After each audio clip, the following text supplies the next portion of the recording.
Hello everyone, welcome to Studygram channel. Friends, आज हम देखेंगे हिंदी भाषा में भाषा विज्ञान के सामान्य परिचय और भाषाओं को कितने वर्गों में वर्गीकृत किया गया है। और यह जो भाषा विज्ञान नामक टॉपिक है, यह समझ लीजिए सभी प्रतियोगी परीक्षाओं में पूछी जाती है या फिर पूछे जाने की संभावना है। तो आइए इसी को आज हम देखते हैं। तो आइए जानते हैं विभिन्न भाषाएं तथा उनका वर्गीकरण।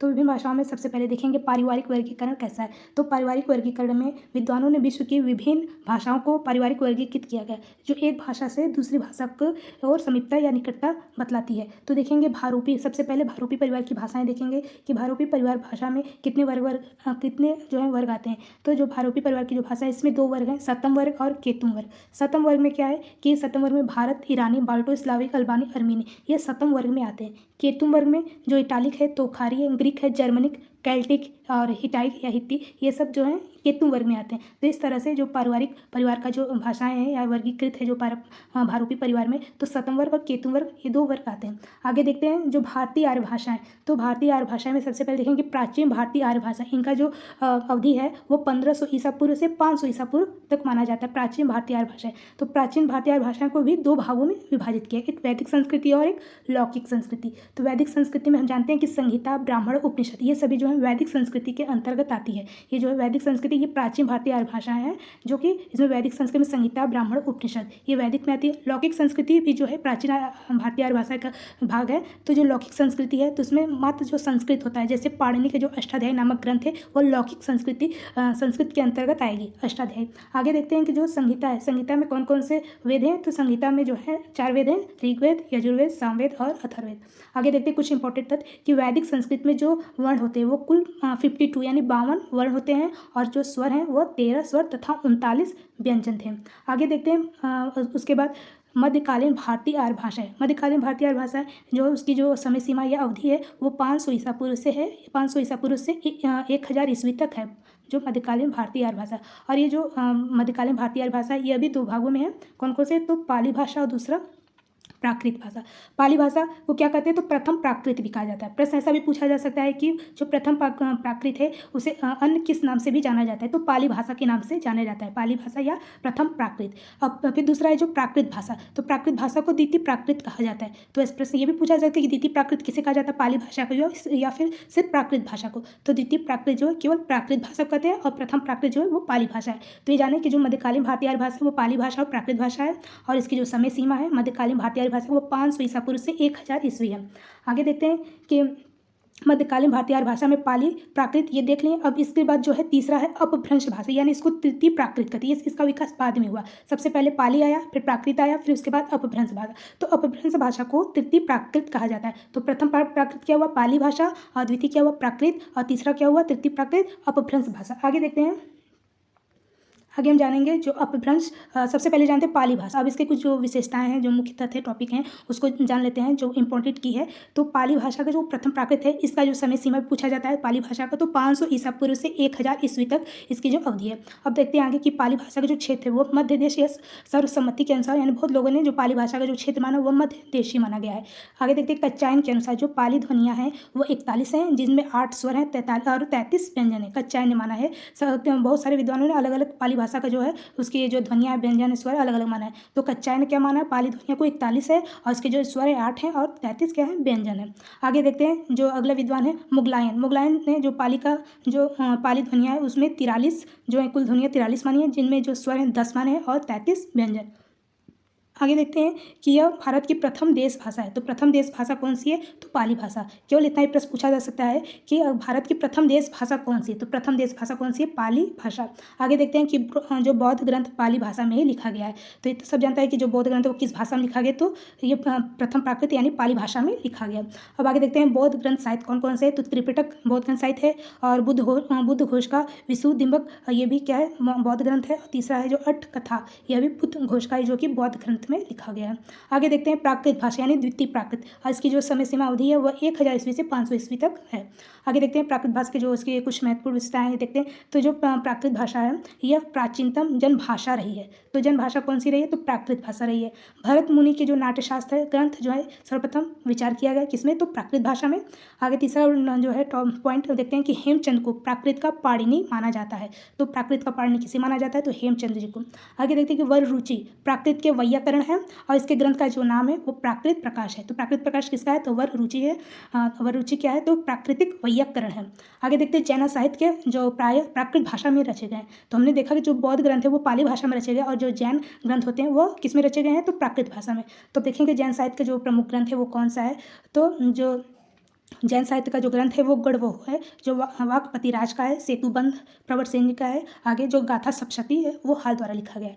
तो अब आगे देखते हैं कुछ इसके जो आगे देखते हैं अपभ्रंश, यानी कि जो तृतीय प्राकृत जिसको कहता है। हमने पाली देखा, प्राकृत देखा, अब तृतीय प्राकृत देखेंगे यानी अपभ्रंश भाषा। अपभ्रंश भाषा क्या है? उसकी जो समय सीमा या अवधि है तो 500 ईस्वी से 1000 ईस्वी तक है। अपभ्रंश भाषा की अवधि 500 ईस्वी से 1000 ईस्वी तक है। अब इसके जो प्रमुख विशेषताएं हैं, इसके जो इंपॉर्टेंट पॉइंट है उसको देखते हैं। तो इसका प्राचीनतम उदाहरण जो है भरत मुनि द्वारा रचित नाट्यशास्त्र ग्रंथ में किया गया है। आगे देखते हैं कि जो अपभ्रंश भाषा अपभ्रंश शब्द का जो प्राचीनतम प्रमाणिक प्रयोग है वो सर्वप्रथम पतंजलि के द्वारा महाभाष्य ग्रंथ में, जबकि भरत मुनि ने अपभ्रंश के स्थान पर विभ्रष्ट यानी अभिरोक्ति शब्द का प्रयोग किया है। तो प्रश्न पूछा जा सकता है कि विभ्रष्ट या अभिरोक्ति शब्द का प्रयोग किसने किया है? तो भरत मुनि ने अपभ्रंश के स्थान पर इन्होंने इस शब्द का प्रयोग किया, विभ्रष्ट या अभिरोक्ति का। और जो सर्वप्रथम पूछा है तो पतंजलि ने अपभ्रंश भाषा का महाभाष्य ग्रंथ में किया है। आगे देखते हैं रामचंद्र शुक्ल के अनुसार जो अपभ्रंश नाम का सर्वप्रथम प्रयोग जो है वल्लभी के राजा धारसेन द्वितीय के शिलालेख में मिलता है। आगे कि दंडी ने अपभ्रंश को क्या कहा है? तो आभीर भाषा कहा है। आभीर भाषा किसने कहा है? तो दंडी ने। आगे देखते हैं अपभ्रंश भाषा की कौन कौन सी रचनाएं हैं? तो दोहा कोश है जो सरहपा की है। आगे पवनचर्यु स्वयंभू का है, राउलवेल रोड़ा कवि का है, हमीर रासो शारंगधर का है, विजयपाल रासो नल सिंह का। तो ये सब जो रचनाएं हैं ये सब अपभ्रंश भाषा में रचित है। आगे देखते हैं आगे की भाषा के अर्थ में, अगला पॉइंट है कि भाषा के अर्थ में जो है अपभ्रंश शब्द का प्रयोग चंड ने भी किया है। आगे कि किशोरी दास वाजपेयी ने अपभ्रंश को अड़ भाषा कहते हैं। तो अड़ की भाषा किसने कहा है? तो किशोरी दास वाजपेयी ने। आगे पिशेल ने अपभ्रंश का पाणिनि कहा जाता है। अपभ्रंश का पाणिनि किसे कहा जाता है? तो पिशेल को। आगे कि अपभ्रंश को मध्यकालीन तथा आधुनिक भारतीय आर्य भाषाओं को कड़ी संधि भाषा कहा गया है। किसने कहा है? तो अपभ्रंश जो है मध्यकालीन आधुनिक भारतीय आर्य भाषा का कड़ी संधि या संधि भाषा भी कहा गया है। आगे देखते हैं आधुनिक भारतीय आर्य भाषाएं कौन कौन सी है? तो आधुनिक भारतीय भाषाओं में देखेंगे तो भारोपी परिवार की भाषाएं में हिंदी, असमी, बंगला, उड़िया, मराठी, गुजराती, पंजाबी ये सभी भारोपी परिवार की भाषा के अंतर्गत आती है। द्रविड़ परिवार में कौन कौन सी भाषाएं? तो तमिल है, तेलुगु, कन्नड़ और मलयालम। अगला है कि ऑस्ट्रो एशियाटिक परिवार की जो भाषा है उसमें केवल संथाली आती है। और चीनी तिब्बती परिवार की जो भाषा है उसमें बोडो और मणिपुरी आती है। आगे देखते हैं विभिन्न विद्वानों के अनुसार जो आधुनिक भारतीय आर्य भाषाओं का वर्गीकरण देखते हैं कितने जो आधुनिक भारतीय आर्य भाषा को कितने वर्गों में कौन कौन से विद्वानों ने जो वर्गीकृत किया या बांटा है। तो सबसे पहले देखते हैं जो है हार्नले विद्वान हैं, उनके अनुसार ने जो आधुनिक भारतीय आर्य भाषा है उन्होंने क्या क्या माना है? तो पूर्वी गौड़ियन, पश्चिमी गौड़ियन, उत्तरी गौड़ियन और दक्षिणी गौड़ियन। तो हार्नले के अनुसार है। तो पूर्वी गौड़ियन में देखेंगे कौन कौन सी जो है भाषाएं हैं। तो पूर्वी हिंदी है, बंगला है, असमिया है और उड़िया, ये सब पूर्वी गौड़ियन में आते हैं। पश्चिमी गौड़ियन में देखेंगे तो पश्चिमी हिंदी है, राजस्थानी है, गुजराती, सिंधी, पंजाबी, ये सब पश्चिमी गौड़ियन के अंतर्गत आते हैं।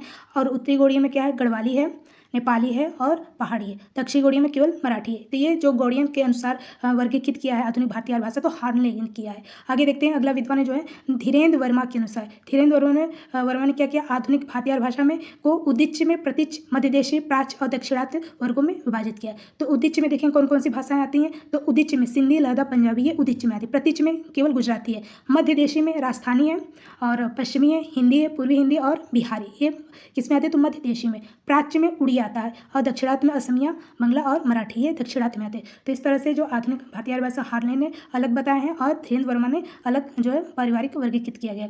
आगे देखते हैं जॉर्ज गियर्सन ने। जॉर्ज गियर्सन के अनुसार जो आधुनिक भारतीय भाषा है उन्होंने बाहरी उपशाखा, मध्य उपशाखा और भीतरी उपशाखा के वर्गों में वर्गीकृत किया गया। तो बाहरी जो उपशाखा है उसमें पूर्वी समुदाय देखते हैं। तो पूर्वी समुदाय में कौन कौन सी भाषाएं? तो उड़िया है, बिहारी है, बंगला है और असमिया, ये किसमें है? तो पूर्वी समुदाय में।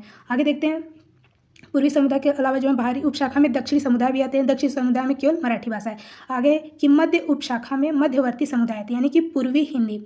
पूर्वी हिंदी किसमें आते हैं? तो मध्यवर्ती समुदाय में और ये मध्य उपशाखा के अंतर्गत है। भीतरी उपशाखा में तो देखेंगे पहाड़ी समुदाय आता है, केंद्रीय समुदाय और पश्चिमी समुदाय। तो पहाड़ी समुदाय में पूर्वी पहाड़ी, नेपाली, केंद्रीय पहाड़ी, पश्चिमी पहाड़ी ये सभी पहाड़ी समुदाय में आते हैं। और केंद्रीय समुदाय में जो केंद्र में यानी बीच में होते हैं वो पश्चिमी हिंदी, पंजाबी, राजस्थानी, गुजराती, खानदेशी और भिले, ये सभी केंद्रीय समुदाय में आते हैं जो कि भीतरी उपशाखा में। और पश्चिमी समुदाय में देखते हैं तो लदा और सिंधी ये पश्चिमी समुदाय में आते हैं। तो इस प्रकार जॉर्ज गियर्सन ने बाहरी उपशाखा, मध्य उपशाखा और भीतरी उपशाखा नाम से वर्गीकृत किया है। आगे देखते हैं आगे देखेंगे अपभ्रंश की विभिन्न शाखाएं तथा उससे विकसित आधुनिक भारतीय आर्य भाषाएं। तो अपभ्रंश की जो आधुनिक भारतीय आर्य भाषाएं कौन कौन से भागों में बांटा गया है, तो सबसे पहले देखेंगे शौर सैनी अपभ्रंश। शौर सैनी अपभ्रंश में क्या क्या कौन कौन सी भाषाएं, तो पश्चिमी हिंदी है, राजस्थानी, गुजराती, पहाड़ी, मध्यवर्ती भारत।